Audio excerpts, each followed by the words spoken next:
बिस्मिल्लाहिर्रहमानिर्रहीम। मेरा नाम उमैर गुलजार है। Welcome back to my YouTube channel. इससे पहले मैं सेल टैक्स से रिलेटेड एक प्लेलिस्ट बना चुका हूं। अभी सेल टैक्स से रिलेटेड जैसे आपको आइडिया है कि एक एसआरओ आया था जनवरी 24 को, जिसमें उन्होंने ये गाइडलाइन दी थी कि आपने एक न्यू उन्होंने एनेक्सर मुतारिफ़ कराया है, एनेक्सर जे और एनेक्सर H1।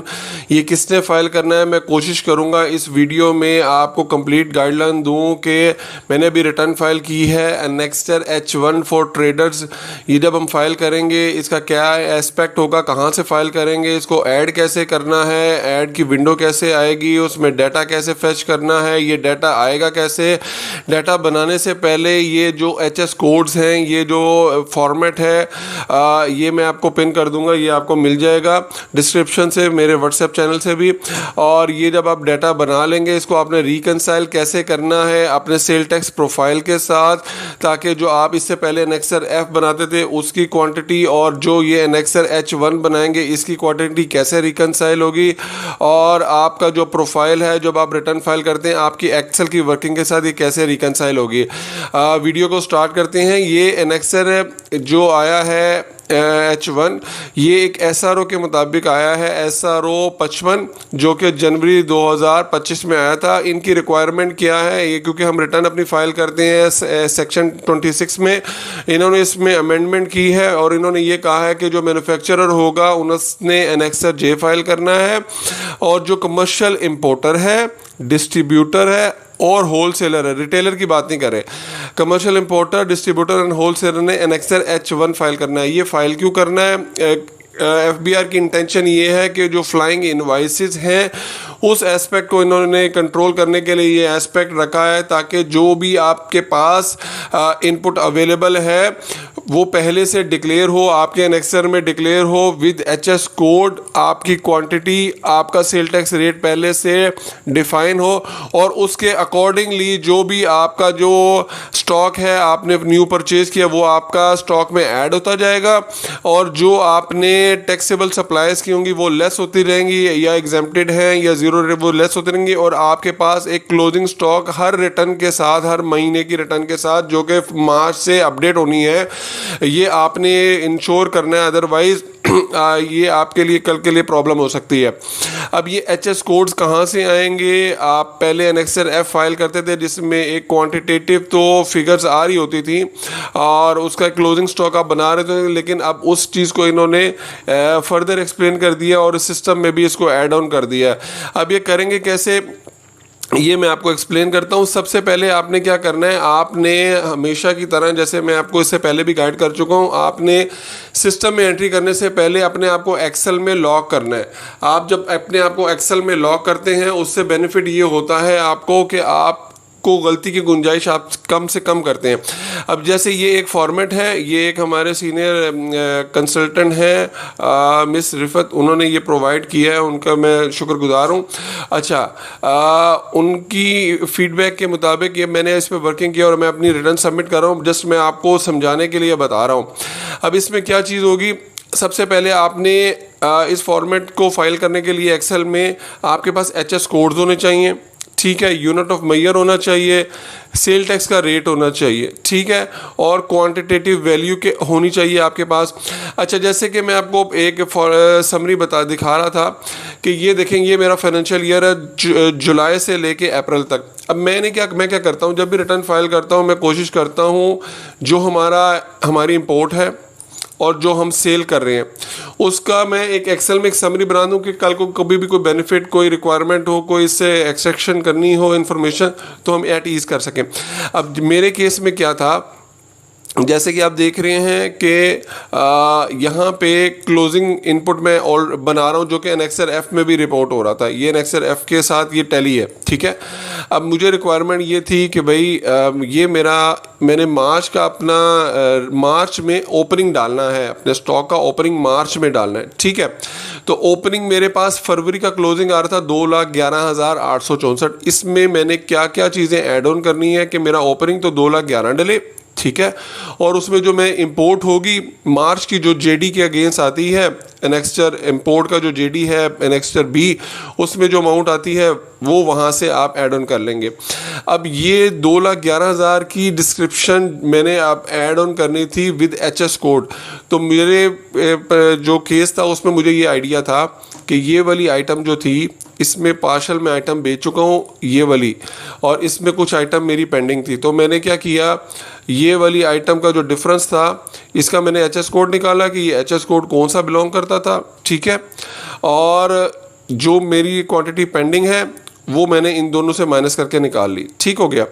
जैसे कि मैं आपको अगर यहाँ से दिखा भी दूँ कि ये मेरे पास इंपोर्ट थी, ये मैं इशू कर चुका हूँ, तो रेस्ट मेरे पास जो क्वांटिटी पेंडिंग थी वो ये आ गई, और इसका जो सेल टैक्स पेंडिंग है वो भी मैंने यहाँ से निकाल लिया। अच्छा, उसके अलावा क्या था, उसके अलावा ये था कि जो जनवरी की कंसाइनमेंट थी वो अभी सेल आउट नहीं हुई थी, ठीक है। तो इसका एचएस कोड भी निकालना एट ईज था। एचएस कोड आपने कैसे निकालना है, एचएस कोड के लिए आपने क्या करना है, जो आपने रिटर्न सबमिट की होगी इससे पहले, मैं आपको दिखा देता हूँ। जो आपने रिटर्न सबमिट की होगी ना, सबमिशन ऑफ रिटर्न, तो आपने एनेक्सर अपने बी पे चला जाना है। जब एनेक्सर बी पे आप जाएंगे तो यहाँ पे ऑलरेडी जनवरी का आपने निकालनी है, तो यहाँ से आप एक्सेल में एट ईज होके अपने एचएस कोड सारे निकाल सकते हैं। यहाँ पे एचएस कोड्स आ रहे होते हैं, ठीक है। मैंने भी ऐसे ही किया है, यहीं से एचएस कोड निकाले हैं सारे। यहाँ पे एचएस कोड आ रहे होंगे, ये देखें ये एचएस कोड आ रहे हैं। तो यहाँ से मैंने एचएस कोड निकाले हैं और एचएस कोड मैंने यहाँ पे आके सारे पुट कर दिए, अपने स्टॉक को यहाँ पे ऐड ऑन किया। अब जैसे अगस्त की जो मेरी कंसाइनमेंट पेंडिंग थी, जैसे मैंने आपको यहाँ पे बताया, यहाँ पे मैंने आपको एक्सप्लेन की ये वाली क्वांटिटी समरी में, ये वाली जो क्वांटिटी थी ये वाली, ये मैंने यहाँ से पिक की और वो मैंने यहाँ पे ऐड ऑन कर ली। उसके बाद जो जनवरी की मेरी पूरी कंसाइनमेंट थी 3 लाख समथिंग की, जैसे कि ये वाली अमाउंट थी, ये मैंने आपको दिखाई है, ये वाली 3,85,000। तो ये वाली कंसाइनमेंट जो है ये मैंने सारी एचएस कोड एनेक्स्चर बी से निकाल ली, ठीक हो गया। ये वो बिल्कुल टैली है, और ये मैंने एक्सेल में पुट किया और ये ऐड ऑन हो गया और ये क्लोजिंग बन गया, ठीक हो गया। अब ये क्लोजिंग जब बन गया तो मैंने अब क्या करना है, मैंने इसको टैली करना है, क्या ये क्लोजिंग मेरे एनेक्सर के मुताबिक आ रहा है कि नहीं, ठीक हो गया। सो इस चीज़ को इंश्योर करने के लिए मैंने इसको नीचे वर्कआउट किया कि देखें मेरे पास सेल टैक्स कितना आ रहा है, 2,11,864, जो कि क्या यही आना चाहिए था, और जो मेरे एनेक्सर एफ में था वो यही है। तो देखिए ये यहाँ पे यही अमाउंट आ रही है, और इसका जो मैंने सेल टैक्स वर्कआउट किया ये यहाँ से, ठीक है। ये डिफरेंट रेट्स आ रहे होंगे, हर क्लाइंट का डिफरेंट होता है, तो वो मैंने यहाँ लिख लिया। तो इसका मतलब ये होगा जब मैंने ओपनिंग डालना है तो मैंने इन बैलेंसेस को इंश्योर करना है। अब मैं आपको एक चीज़ बताता हूँ यहाँ पे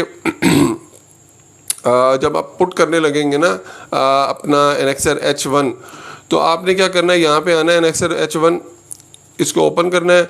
यहाँ से जस्ट ये मैं सारी ऐड ऑन कर चुका हूँ, ठीक है। जस्ट आपको एक्सप्लेन करने के लिए बता रहा हूँ कि जस्ट आपने यहाँ पे ऐड पे क्लिक करना है। जब आप ऐड पे क्लिक करेंगे तो यहाँ पे पॉपअप विंडो हो जाएगी, यहाँ पे एचएस कोड आ जाएगा, ठीक है।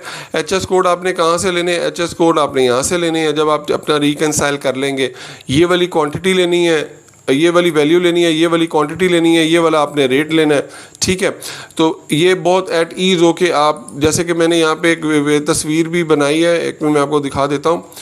ये देखें यहाँ पे एनेक्सर H1 है, ये यहाँ पे आपने एनेक्सर डालना है, यूनिट ऑफ मेजर डालना है, सेल टैक्स का रेट डालना है, तो ये बहुत एट ईज हो जाएगा। और जैसे इसको आप सेव करेंगे ये यहाँ पे ऐड ऑन हो जाएगा। जब ये ऐड हो जाएगा, ये सारी एंट्रीज आपने स्टेप बाय स्टेप सारी करनी है। मेक श्योर कि आपका एनेक्सर F और एनेक्सर H पहले आपके एक्सेल में लॉक हो और ये वेरीफाइड हो। अब वेरीफाइड होगा तो कोई मसला नहीं है। अब जैसे कि मैं आपको ये बताता हूँ, मैंने आपको जैसे बताया ये वाला मेरा क्लोजिंग टैली था, सो मैंने इसके अकॉर्डिंगली इसको सिस्टम में पंच किया और ये रिटर्न जो है मैं फाइल कर चुका हूँ, ठीक हो गया सर।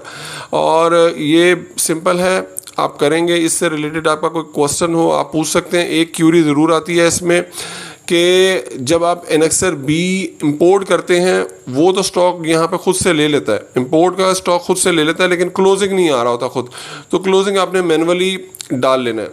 और अगर आपने अपनी मार्च की रिटर्न रिवाइज करनी है, रिवीजन के लिए बहुत सिंपल प्रोसेस है कि आप अब मार्च फाइल कर चुके हैं तो आप मार्च की रिटर्न रिवीजन का फॉर्म ओपन करें।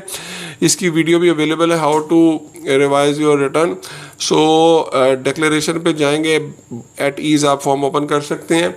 और उसके बाद जब आप सबमिशन करने लगेंगे ना, एनेक्सर H1 में अपना ओपनिंग एंड क्लोजिंग स्टॉक डाल लेंगे तो आपको एक एरर देगा कि भाई आपका इनपुट आप इसको बढ़ाएं। तो आप अपना इनपुट बढ़ा सकते हैं, एक सेल आप डाल लें अनरजिस्टर्ड सेल, उससे आपकी लायबिलिटी थोड़ी सी बढ़ जाएगी, वो पे ऑफ करें तो आपकी रिटर्न सबमिट हो जाएगी।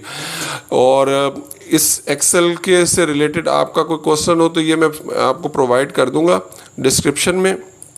हम कोशिश करें कि फॉर्मेट के मुताबिक पहले अपने आप को लॉक करें ताकि आपके लिए एट ईज़ हो।